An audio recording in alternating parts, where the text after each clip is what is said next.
ಜಿ5 ಇರುವಾಗ ನೀವು ನಿಮ್ಮ ನೆಚ್ಚಿನ ಶೋಗಳನ್ನ ಎಂದಿಗೂ ಮಿಸ್ ಮಾಡಿಕೊಳ್ಳುವುದಿಲ್ಲ. ಅದು ಸಂಪೂರ್ಣ ಉಚಿತವಾಗಿ. ಈ ಅಮ್ಮನ ಗಂಡ ಮಗಳ ಮದುವೆಗೆ ಅಂತ 2 ಲಕ್ಷ ರೂಪಾಯಿ ಸಾಲ ತಗೊಂಡಿದ್ದಾರೆ. ಆದ್ರೆ 6 ತಿಂಗಳಿಂದ ಬಡ್ಡಿ ಕಟ್ಟಿಲ್ಲ ಮರೆ. ಬಡ್ಡಿ ವಸೂಲಿಗೆ ಯಾರವಾಗಿದ್ದು? ಮಾಚ ಹೋಗಿದ್ದ ಮರೆ. ಅವನೇ ನಂಗೆಲ್ಲ ಧಮಕಿ ಹಾಕಿಲ್ಲ ಮರೆ. ಆಗಿದ್ದಿದ್ರೆ ನನಗೇನಾರ ಹೇಳಿರೋರು. ಪದ್ಮಮ್ಮ, ನಿನ್ ಗಂಡ ಕುಡ್ದು ತೋರಾಡ್ತಿರ್ತಾನೆ. ವಾ, ಹಂಗಾರೆ ಕುಡ್ಕೊಂಡು ಅವನೇ ಯೋನ ಮಾಡ್ಕೊಂಡಿರ್ಬೇಕು. ಅದನ್ನ ಇವಳು ನನ್ನ ತಲೆ ಕಟ್ಟವಳೆ.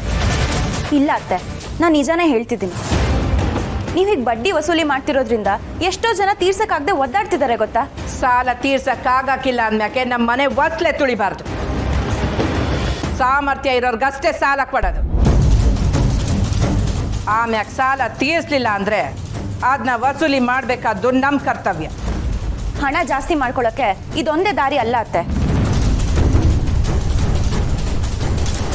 ಹಿಂಗ್ ಹಣ ಮಾಡ್ಕೊಳ್ಳೋ ಗೊತ್ತಿ ನನಗಿನ್ನೂ ಬಂದಿಲ್ಲ. ನಾಲ್ಗೆ ಐತೆ ಅಂತ ಚೂರಿ ಹಂಗೆ ಬಳ್ಸಕ್ ಮಾಡಿದ್ರೆ ಮೊಂಡ್ ಮಾಡ್ಬೇಕಾಗ್ತೈತೆ. ಉತ್ಸಾರ ನೋಡಿ ಅತ್ತೆ, ನಾನು ನಿಮ್ಮ ಜೊತೆ ಜಗಳ ಆಡಕ್ಕೆ ಬಂದಿಲ್ಲ. ನೀವು ಮಾಡ್ತಿರೋ ಬಡ್ಡಿ ವ್ಯವಹಾರದಿಂದ ಎಷ್ಟೋ ಜನರಿಗೆ ತೊಂದರೆ ಆಗ್ತಿದೆ ಅಂತ ಹೇಳ್ತಿದ್ದೀನಿ ಅಷ್ಟೇ. ಆದಷ್ಟು ಬೇಗ ಈ ವ್ಯವಹಾರನ ಬಿಟ್ಬಿಡಿ, ನಿಮಗೂ ಒಳ್ಳೇದೆ. ನೀನು ಹೇಳ್ಬಿಟ್ಟೆ ಅಂತ ನಾನು ಬಿಟ್ಬಿಡ್ಬೇಕಾ? ಬೂಡಾಕಿಲ್ಲ ಅಂದ್ರೆ ಕಾನೂನು ಪ್ರಕಾರ ಏನು ಕ್ರಮ ತಗೋಬೇಕೋ ಅದನ್ನ ತಗೋಬೇಕಾಗತ್ತೆ.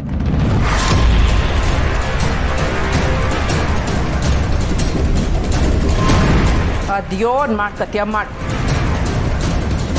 ಮದಣ್ಣ ನಡಿ.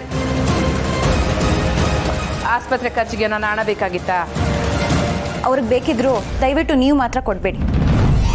ನೀವು ದುಡ್ಡು ಕೊಟ್ಟರು ಬಡ್ಡಿಗೆ ಅಲ್ವಾ ಕೊಡೋದು, ಅದನ್ನ ಕಟ್ಟೋ ಶಕ್ತಿ ಅವ್ರಿಗಿಲ್ಲ.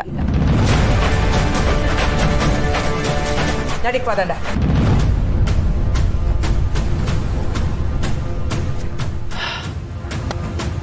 ಸಹನ, ಇನ್ನೂ ಎಷ್ಟೊತ್ತು ಅಂತ ಮೌನವಾಗಿರ್ಬೇಕು ಅನ್ಕೋತೀಯ? ಮಾತಾಡೋಕ್ಕೆ ಏನೂ ಇಲ್ಲ ಅಣ್ಣಯ್ಯ. ಆದರೆ ಈ ವಿಷಯ ನಿಮ್ದು ಯೋಗ ಹೇಳಿ ಅಂತ ಗೊತ್ತಾಯ್ತಾ ಇಲ್ಲ. ಸರಿ, ಏನು ವಿಷಯ ಮೊದಲು ಹೇಳು. ನೀವು 8 ಜನಕ್ಕೆ ಸೋಡಾ ಚೀಟಿ ಕೊಡಿಸಿದ್ದೀರಾ?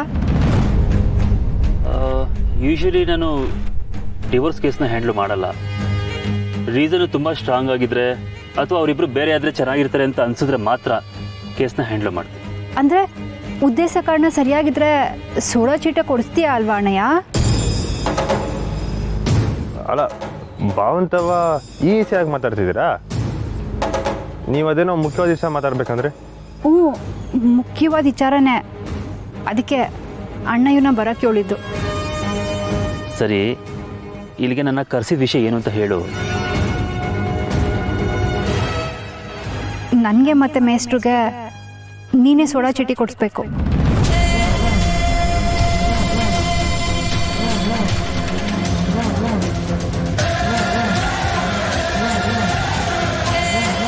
ವಾಟ್? ಡಿವೋರ್ಸಾ? ಅದಕ್ಕೆ ನಿನ್ನ ಬರೋಕ್ಕೆ ಹೇಳಿದ್ದು. ಸಹನ, ಸರಿಯಾಗಿ ಯೋಚನೆ ಮಾಡಿ ಮಾತಾಡ್ತಿದ್ಯಾ ತಾನೆ? ಆತರ ಪಟ್ಟಿ ನಿರ್ಧಾರ ತಗೋಬೇಡ ಸಹನ. ಈಗ ನನ್ನ ಲೈಫೇ ನೋಡು. ನಾನು ಹೊಸ ತುಂಬ ಚೆನ್ನಾಗಿರ್ತೀವಿ ಅಂತ ಅನ್ಕೊಂಡಿದ್ವಾ? ಈಗ ಚೆನ್ನಾಗಿದ್ದೀವಲ್ಲ, ಹಾಗೆ ನಿನ್ನ ಲೈಫು ಎಲ್ಲ ಸರಿ ಹೋಗುತ್ತೆ. ಸ್ವಲ್ಪ ವೇಟ್ ಮಾಡು ಅಷ್ಟೇ. ಒಂದು ವೇಳೆ ನೀನು ಹೇಳ್ದಂಗೆ ನನ್ನ ಜೀವನ ಏನಾದರೂ ಸರಿ ಹೋದರೆ ಆ ಜೀವನ ನನಗೆ ಬೇಕಾಗಿಲ್ಲ ಅಣ್ಣಯ್ಯ. ನೀವು ಹೊಸು ಒಂದಾಯ್ತಿರೋ ಅನ್ನೋ ಆಸೆ ನಿಮಗಿತ್ತು, ಒಂದಾಗ್ತಿರೋ ಅನ್ನೋ ನಂಬಿಕೆನೂ ಇತ್ತು. ಆದರೆ ನನ್ನ ಜೀವನ ಹಂಗಲ್ಲ ಅಣ್ಣಯ್ಯ. ಮೇಸ್ರನ್ನ ನಂಬಿ ನಾನು ಆ ಮನೆ ಕಾಲಿಟ್ಟಿದ್ದೆ. ಆದರೆ ಅವ್ರಿಗೆ ನನ್ನ ಮ್ಯಾಕೆ ನಂಬಿಕೆನೇ ಇಲ್ಲ. ಅವ್ವ ಹೇಳ್ದಂಗೆ ಕೇಳೋದೊಂದು ಬಿಟ್ರೆ ಬೇರೆ ಏನೂ ಇರಲಿಲ್ಲ. ಅವ್ರನ್ನ ಯಾಕೆ ಲಗ್ನ ಹಾಕ್ಬೇಕಿತ್ತು ಹೇಳು? ಅದೇನಿದ್ರು ಮಾತಾಡಿ ಬಗೆಹರಿಸ್ಬೋದಲ್ವೇ? ಬೇಕಾಗಿಲ್ಲ. ನಾನು ಅವ್ರನ್ನ ನಿನ್ನೆ ಮೊನ್ನೆಯಿಂದ ನೋಡಿ ಹೇಳ್ತಿಲ್ಲ. ಸಹನ, ಅಣ್ಣಯ್ಯ, ನೀವು ಯೋನೇ ಹೇಳಿದ್ರು ನಾನು ನಿರ್ಧಾರ ಮಾಡಾಗೈತೆ.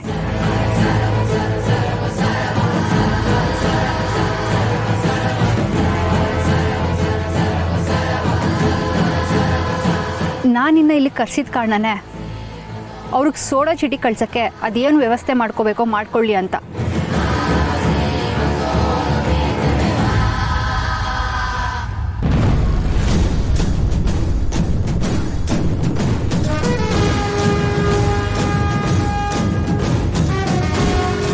ಬನ್ನಿ ಇನ್ಸ್ಪೆಕ್ಟರ್ ಸರ್.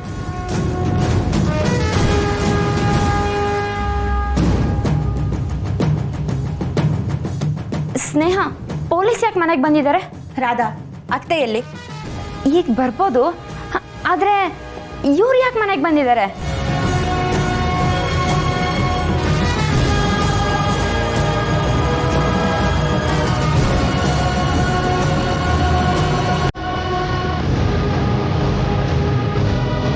ಅಮ್ಮೋರೆ ನೋಡಿ ಪೊಲೀಸು.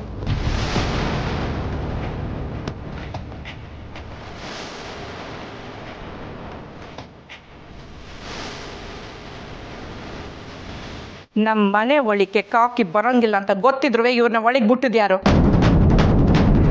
ಅವ್ರಾಗ ಅವರೇ ಬಂದಿಲ್ಲ ಅತ್ತೆ, ನಾನೇ ಕರೆದಿರೋದು. ನಮಗೂ ಏನು ಕಂಡ್ಕೊಂಡವ್ರ ಮನೆಗೆ ಸುಮ್ಮನೆ ನುಗ್ಗಬೇಕು ಅನ್ನೋ ಆಸೆ ಇಲ್ಲ. ನಿಮ್ಮ ಮೇಲೆ ಒಂದು ಕಂಪ್ಲೇಂಟ್ ಬಂದಿದೆ, ಅದಕ್ಕೆ ಸ್ಟೇಷನಿಗೆ ಕರ್ಕೊಂಡು ಹೋಗೋಣ ಅಂತ ಬಂದಿದ್ದೀನಿ.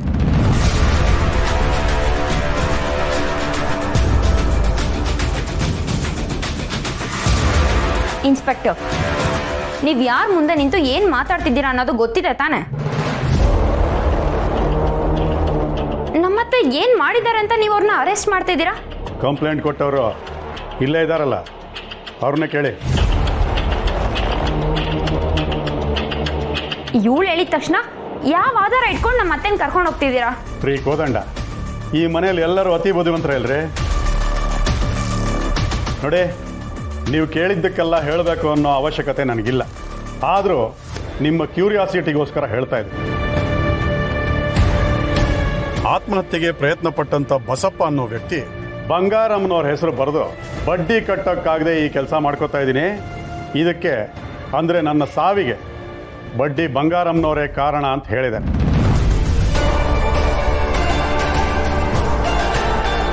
ಸೊ ಕಾನೂನಿನ ಪ್ರಕಾರ ಇದು ತುಂಬ ದೊಡ್ಡ ಸಾಕ್ಷಿ. ಇಷ್ಟು ಸಾಕು ನನಗೆ ಇವರನ್ನು ಅರೆಸ್ಟ್ ಮಾಡೋದಕ್ಕೆ, ಗೊತ್ತಾಯ್ತಾ? ಸುಳ್ಳು ಸಾಹೇಬ್ರೆ, ಅವನು ನಮ್ಮ ಹತ್ರ ದುಡ್ಡು ತಗೊಂಡಿರೋದಿಟ, ಆದರೆ ನಾವ್ಯಾರು ಅವನಿಗೆ ಬೆದರಿಕೆ ಹಾಕಿಲ್ಲ.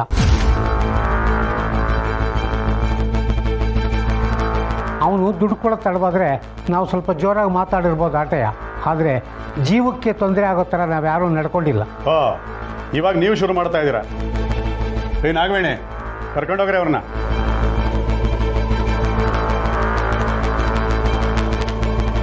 ಒಂದು ನಿಮಿಷ ಅತ್ತೆ, ನೀವು ನನ್ನ ಮಾತು ಮೀರಿ ನಿಂಗೆ ಏನು ಬೇಕೋ ಮಾಡ್ಕೊ ಹೋಗು ಅಂತ ಅಂದ್ರಲ್ಲ, ಅದಕ್ಕೆ ನಾನು ಕಾನೂನು ಪ್ರಕಾರ ಈ ನಿರ್ಧಾರ ತಗೋಬೇಕಾಗಿ ಬಂತು.